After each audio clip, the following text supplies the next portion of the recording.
बड़ी खबर यह कि कौन है मजबूर और कौन है मजबूत। आज आपको हम बताने जा रहे हैं, सिर्फ 2 तस्वीरों के जरिए बताएंगे हकीकत। मनीष तिवारी का बुक बम कांग्रेस पर ही आकर फट गया है। सबसे पहले मनीष तिवारी की किताब की हकीकत आपको बताने जा रहे हैं, उसके बाद बताएंगे यह हकीकत पहली बार नहीं, इससे पहले भी निकलकर सामने आई है। जरा ये किताब देखिए जरा। मनीष तिवारी की किताब का पन्ना आपके सामने खोल दिया। इसमें लिखा है 26/11 के वक्त यूपीए सरकार थी, उस वक्त जो कदम उठाए जाने थे वो नहीं उठाए गए। उस वक्त तेजी से कार्रवाई की जरूरत थी। अगर किसी देश को निर्दोषों का कत्लेआम करने में अफसोस नहीं होता तो ऐसे संयम में ताकत की पहचान नहीं बल्कि कमजोरी की निशानी है। 26/11 एक ऐसा मौका था जब शब्दों से ज्यादा जवाबी कार्रवाई दिखानी थी। ये मनीष तिवारी का किताब में लिखी हुई हकीकत है, लेकिन ये पहली बार नहीं। इससे पहले एयर चीफ मार्शल ने भी यही बात कही थी कि 26/11 के वक्त पूरी तरह से सेना तैयार थी बदला लेने के लिए। देखिए जरा एयर चीफ मार्शल ने क्या कहा था, वो सच मैं आपके सामने रखने जा रहा हूं। एयर चीफ मार्शल ने कहा था, 2017 में खुलासा किया था, 26/11 के बाद वायुसेना तैयार थी, यानी एयरफोर्स तैयार थी बदला लेने के लिए। वायुसेना ने पूरी प्रिपरेशन, पूरी तैयारी कर ली थी। सर्जिकल स्ट्राइक का पूरा प्लान वायुसेना के पास था। पाकिस्तान अधिकृत कश्मीर में टेरर कैंप पर हमले की पूरी प्लानिंग योजना बना ली थी। तत्कालीन उस वक्त की मनमोहन सरकार ने रोक दिया। बड़ी बात यह है, मनमोहन सरकार ने रोक दिया। 26/11 हमले के बाद भी कुछ भी एक्शन लेने से मना कर दिया गया। तत्कालीन पीएम से मुलाकात भी की थी एयर चीफ मार्शल ने। यह सच्चाई है। बड़ी बात यह, मनीष तिवारी आज ये कह रहे हैं कि 26/11 के बाद आकर कांग्रेस ने एक्शन क्यों नहीं लिया।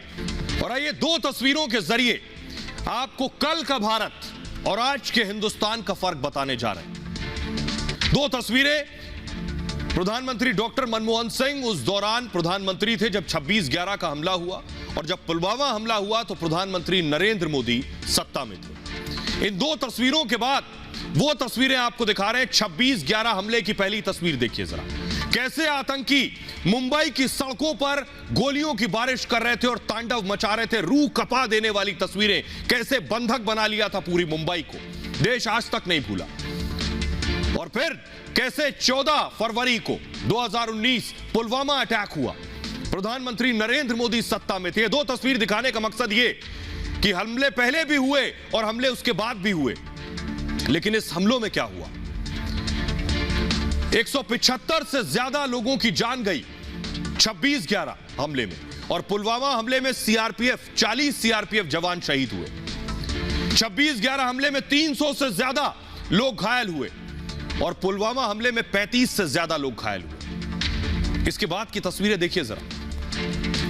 इन हमलों के बाद, 26/11 हमले के बाद, तब के गृह मंत्री शिवराज पाटिल की सिर्फ इसलिए कुर्सी गई क्योंकि वो बार बार कपड़े बदलकर हर लोकेशन पर पहुंच रहे थे। और इतना ही नहीं, उस वक्त के मुख्यमंत्री विलासराव देशमुख होटल ताज में अपने बेटे, देखिए जरा तस्वीर फिर से, अपने बेटे रितेश और डायरेक्टर प्रोड्यूसर राम गोपाल वर्मा के साथ पहुंचे थे। और प्रधानमंत्री नरेंद्र मोदी जवानों की शहादत के बाद सीधे एयरपोर्ट उन्हें श्रद्धांजलि देने पहुंचे थे। यह है 2 तस्वीरों का सच। इतना ही नहीं, ये यहीं खत्म नहीं होता, जरा सुनिए। अब आपको सुनवाता हूं उस वक्त 26/11 के बाद नेता क्या कह रहे थे और पुलवामा हमले के बाद क्या कह रहे थे। हमको जब मालूम हो गया तो हमने यहाँ से फोर्स भेजा था, और भेजा कहाँ, कब था कि उधर वो चल रहा था, तो रातों रात उसी दिन 2-3 घंटे के अंदर एनएजी के लोगों को यहाँ पर बुलाया, यहाँ से उसी वक्त रातों रात भेजा था। और मैं भी उनके साथ गया हुआ था वहाँ पर। पुलिस कमिश्नर, वहाँ का जो लोग हैं, उन्होंने एक कमेटी बनाई थी और वो कमेटी ने वो सब कुछ देखा हुआ था। पुलवामा हमले के गुनाहगार, पुलवामा हमले के साजिशकर्ताओं को उनके किए की सजा जरूर मिलेगी।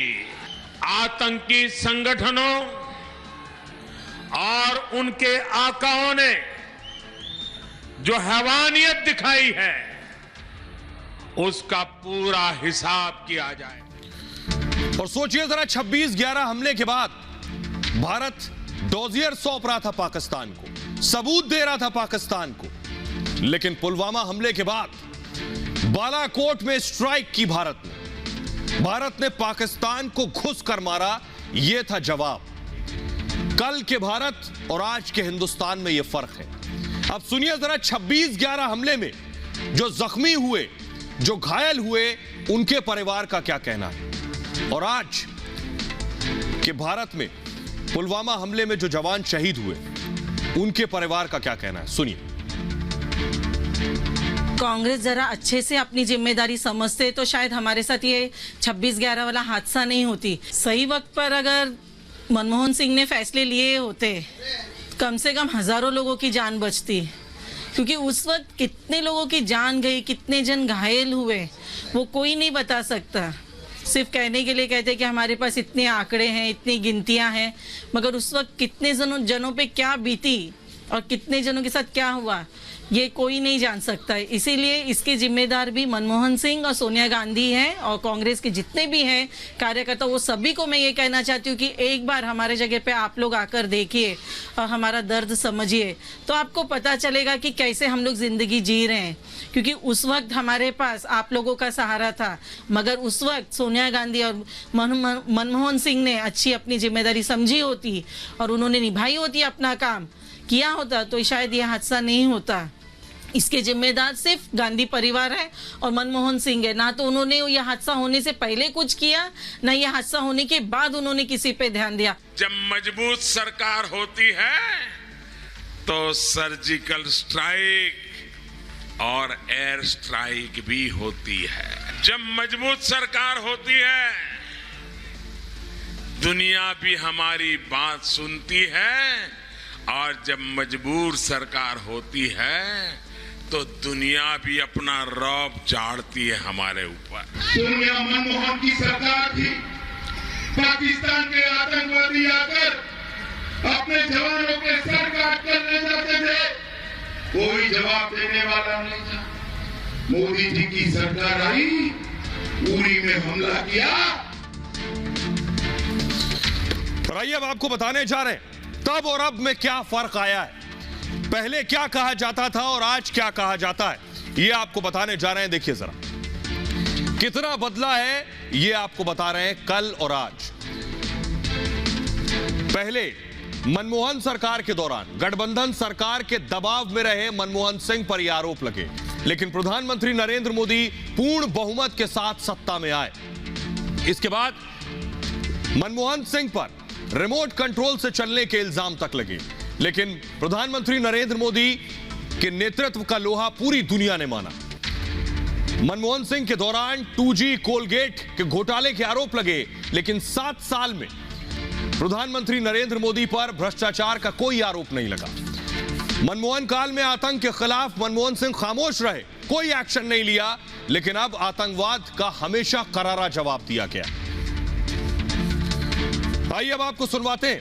मनीष तिवारी के इस बयान के बाद बवाल तो मचना था, तो सियासत में बवंडर भी आ गया। सुनिए जरा।